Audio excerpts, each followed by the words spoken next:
Picture this. You're driving to work, already running late, and you switch lanes a little too quickly. No big deal, right? You're not a reckless person. You're just having a rough morning. But then, someone else does the exact same thing to you, cuts right in front of your car without signaling, and suddenly you're gripping the steering wheel, shaking your head, thinking, what is wrong with that person? It's funny, isn't it? When we mess up, we see the full picture, the alarm that didn't go off, the stress we're carrying, the fact that we're usually so careful. But when someone else messes up, all we see is what they did, and we decide that's who they are. This is one of the most fascinating quirks of the human mind, and honestly, once you start noticing it, you'll see it everywhere. Psychologists have a name for the voice inside your head that defends you no matter what. They call it the self-serving bias. Think of it as your brain's personal publicist. This little agent works around the clock to protect your self-image. When things go well, you ace a presentation, you make a great impression at a dinner party, your internal publicist takes full credit. That's because you're talented, you're naturally charming. But when things go wrong, you bomb an interview, you say the wrong thing at the worst possible moment, that same voice shifts the blame outward. The interviewer was unfair. The timing was terrible. Anyone would have stumbled. And here's the thing. This isn't a flaw exactly. It's more like a defense mechanism. If we held ourselves fully accountable for every single mistake, our confidence would collapse. We'd never recover from failure. So our brains learn to soften the blow, to let us move forward with enough self-belief to try again. The problem starts when we realize we don't extend that same courtesy to other people, not even close. There's a well-known concept in psychology called the fundamental attribution error. The name is a mouthful, but the idea is beautifully simple. When we look at our own behavior, we see it through a window. We look outward at all the circumstances that shaped what we did. But when we look at other people's behavior, we see it through a mirror.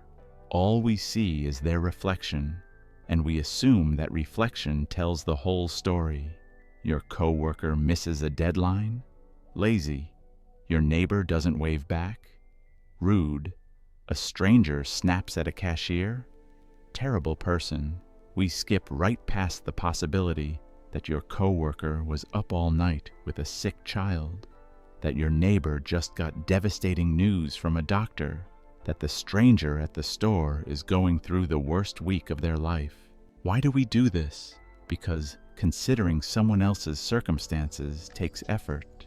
It requires us to pause, to wonder, to imagine a life we can't see. And our brains, always looking for shortcuts, would rather just slap a label on someone and move on. It's faster, it's easier, and it feels satisfyingly certain. But there's a deeper reason too, and it has to do with information. You live inside your own experience. You feel the tightness in your chest when you're anxious. You know about the argument you had with your partner that morning. You remember that you skipped lunch and your blood sugar is crashing. Even when you behave badly, you know your intentions were good. You know the full context, but you don't have any of that for anyone else. When you look at another person, all you get is the surface, the sharp comment, the forgotten birthday, the unanswered text. You're watching their highlight reel of mistakes without any of the behind-the-scenes footage. And in the absence of information, your brain fills in the gaps, almost always with the least generous interpretation. Now, take this deeply human tendency and drop it into the world of social media, and things get really interesting, or really troubling, depending on how you look at it. Online, we're all performing. We share our best angles, our most thoughtful opinions, our happiest moments, and then we scroll through other people's content and hold them to a standard of perfection that we ourselves could never meet.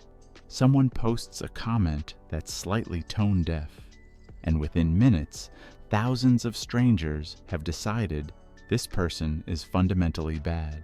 We demand accountability from others, while quietly asking for grace for ourselves. We want nuance for our own mistakes and swift judgment for everyone else's.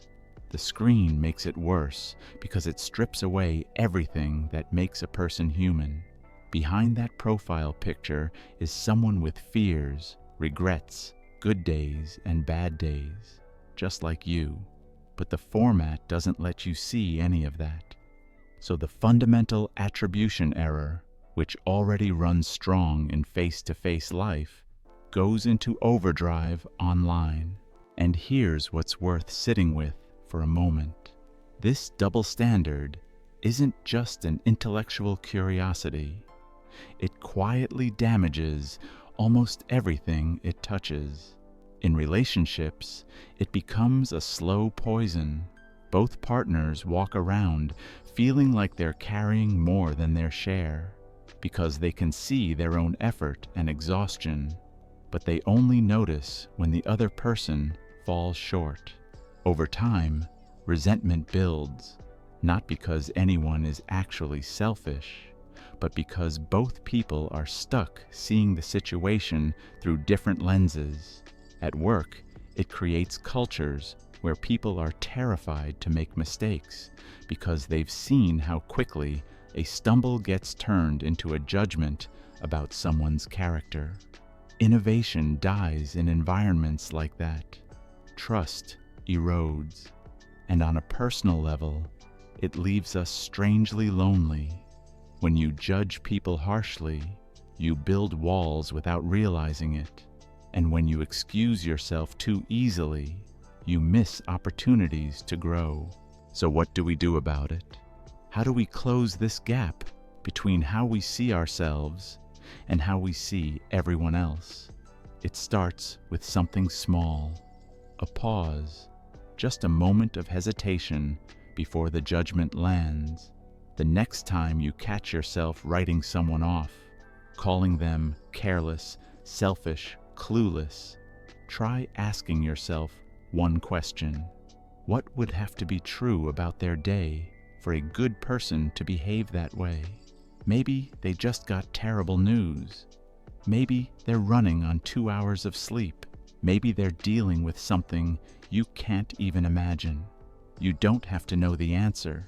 Just asking the question changes something inside you. And then try this. Ask yourself honestly, have I ever done something similar? Not in the exact same way, maybe, but something in the same neighborhood, something I'd want someone to forgive me for, something I'd hope people would understand if they only knew what I was going through at the time. Usually, the answer is yes. And that small act of remembering your own imperfections is one of the fastest paths to compassion. Finally, try extending to others the same benefit of the doubt you instinctively give yourself. If you deserve understanding because you were stressed, assume they do too. If you'd want someone to hear your side of the story before judging you, offer that same patience to them. None of this means ignoring bad behavior or pretending everything is fine. It just means approaching other people with the same generosity of interpretation that your brain already gives you automatically. Here's what I keep coming back to. Most of the friction in our lives doesn't come from encountering genuinely terrible people. It comes from ordinary people, people like you and me, being just a little too forgiving of ourselves and a little too quick to judge everyone else. True growth isn't about becoming perfect. It's about developing the quiet humility to recognize that everyone around you is navigating the the same complicated, messy, exhausting world that you are. They're making it up as they go, just like you. They're doing their best with incomplete information, just like you. The next time you're about to decide that someone is the villain in your story, try cleaning the glass you're looking through. You might be surprised. The person on the other side doesn't look like an enemy anymore. They look a lot like you.